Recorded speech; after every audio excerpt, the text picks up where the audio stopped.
Welcome in. It is day 76, and you're speaking with the Meeples Champion.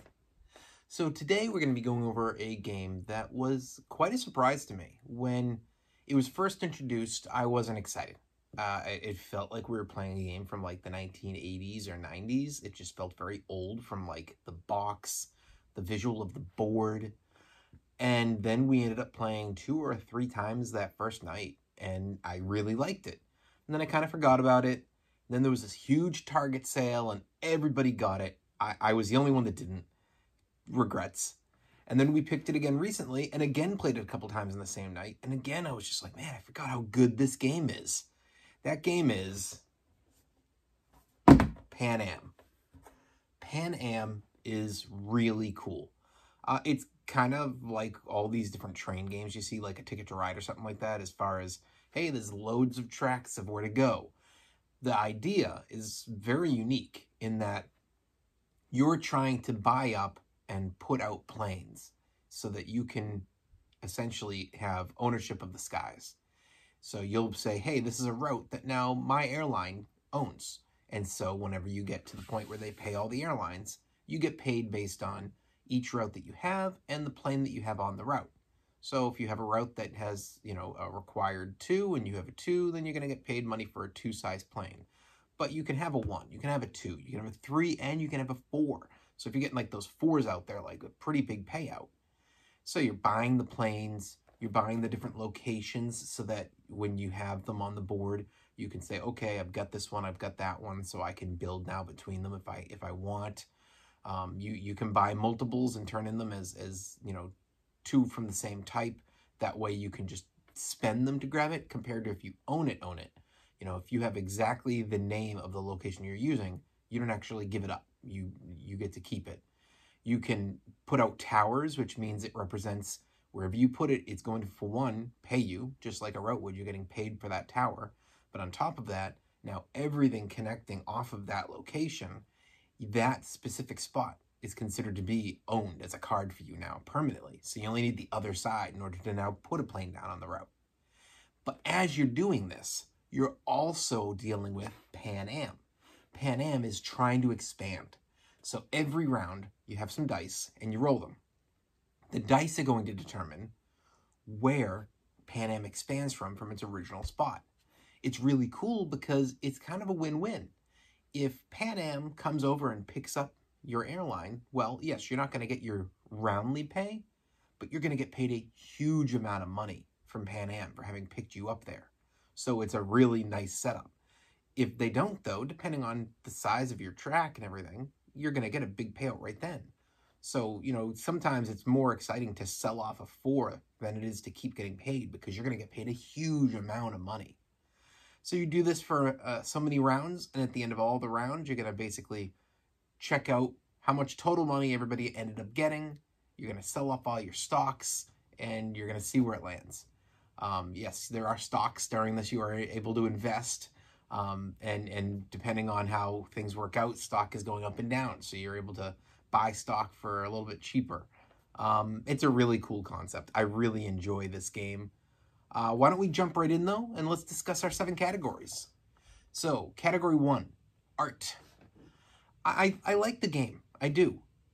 But like I said, when I saw the game, it made me feel like 1980s, 1990s. This box, well, I do think it gets across like a little bit of its theme in a bit, as far as like I kind of feel what they're looking for. I don't feel it does a great job.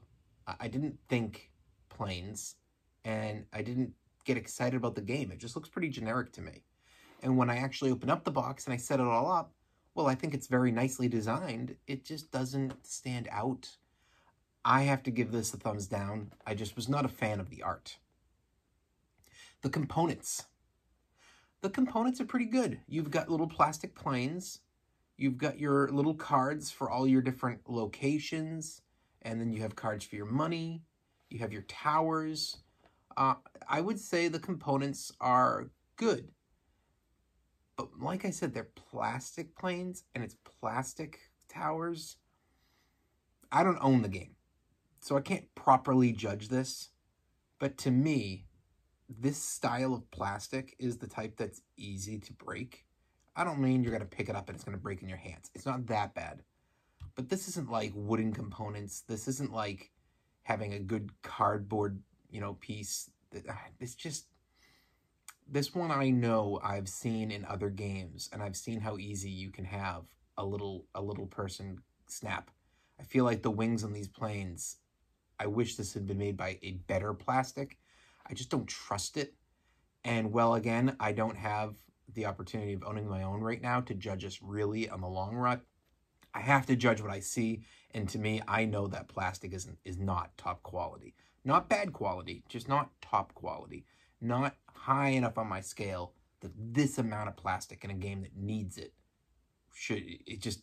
it's not good. I gotta give it a thumbs down on components. Your price. This literally just had a sale at Target. Yes, it's in Targets for like 10 bucks. This game is worth more than 10 bucks. This game minimum's worth 30. I mean, I think I'd be willing to pay 40. If you had said 50, I'd say no. I like the game, but way too much. But 40, I'd say, okay, that's right at the top of my range. But 10 bucks. I mean, I think it goes right now regularly if you're going online for like 20-ish. You're not going to find it from what I've seen in regular board game stores. I think this one is a little bit more of a Target and Barnes & Noble specific. You might even find it these days at a Walmart. I haven't seen it, but I just feel like it's kind of gone in that direction. It's a little bit more retail. I'm very surprised at how cheap it goes for. It is a genuinely good game. It's a huge thumbs up on that price. Your difficulty. The difficulty is it's not difficult. This game is very simple to learn. You don't have that much to do. It is essentially a worker placement game. You have a bunch of options on the board, and when it's your turn, you get to place them out.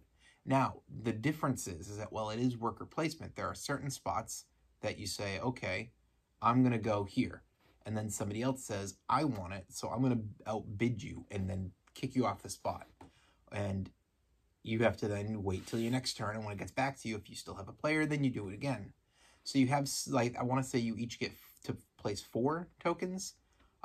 Maybe that's just because we were playing 4-player games. I'm not sure if it's higher or lower based on player count. We always play at 4.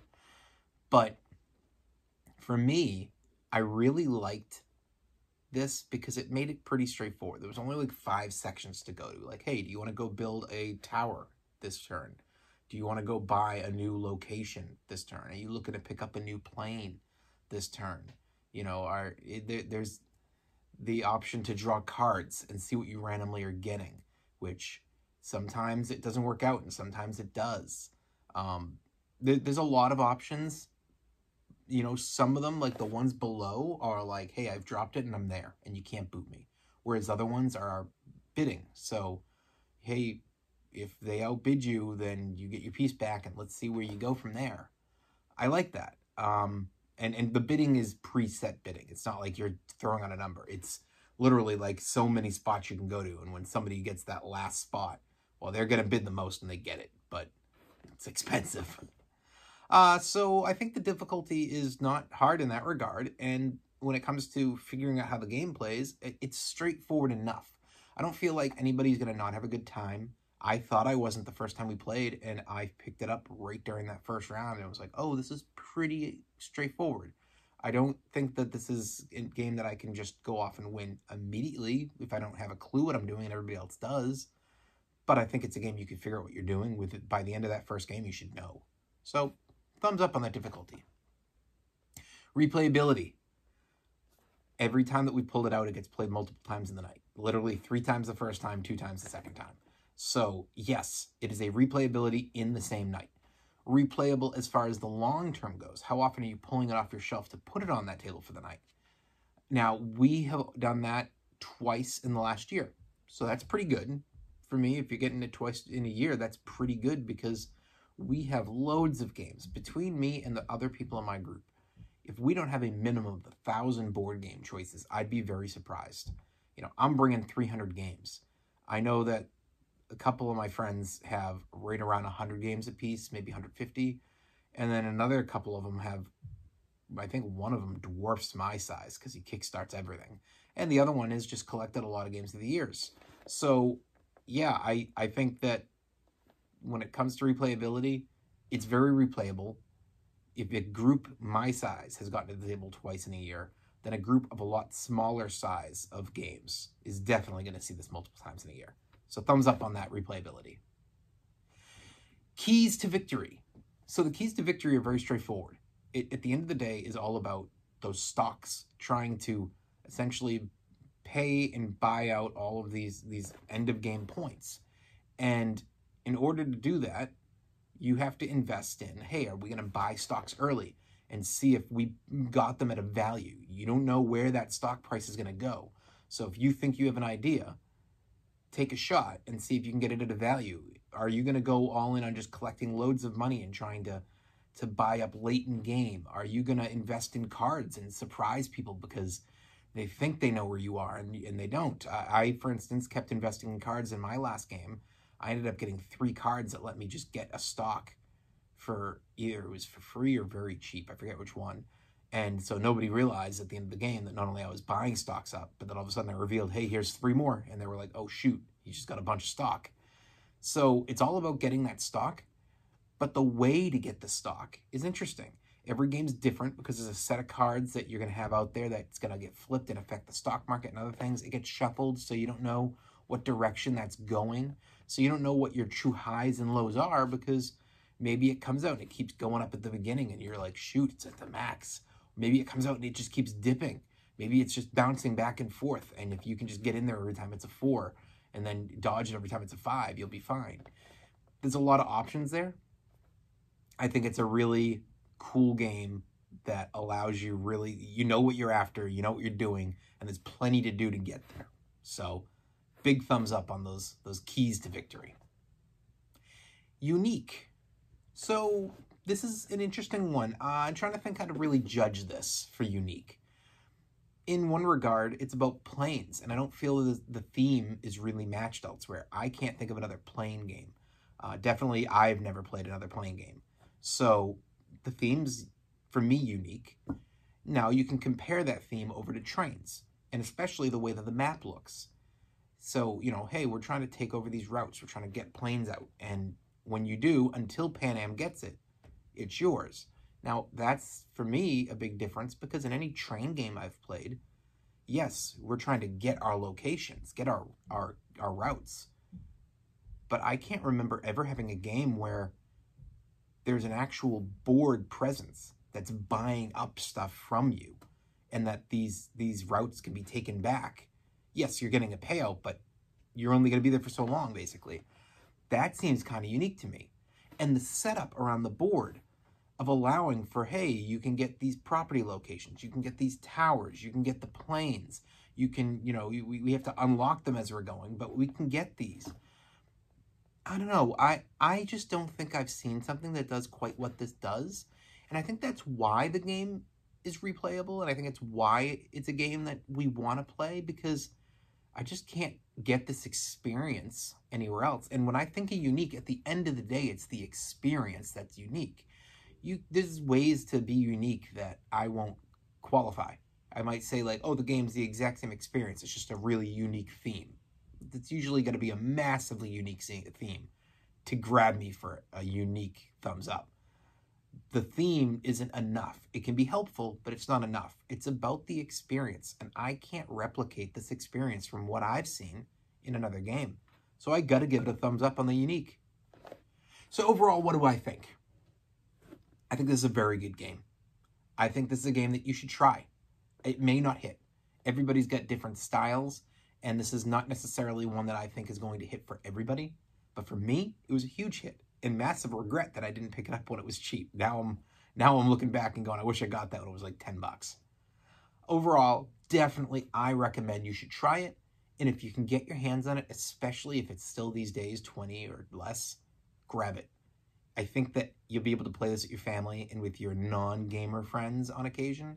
I don't think it's so complicated that they're not going to be able to sit down and say, oh, we can pick it up. It looks fun.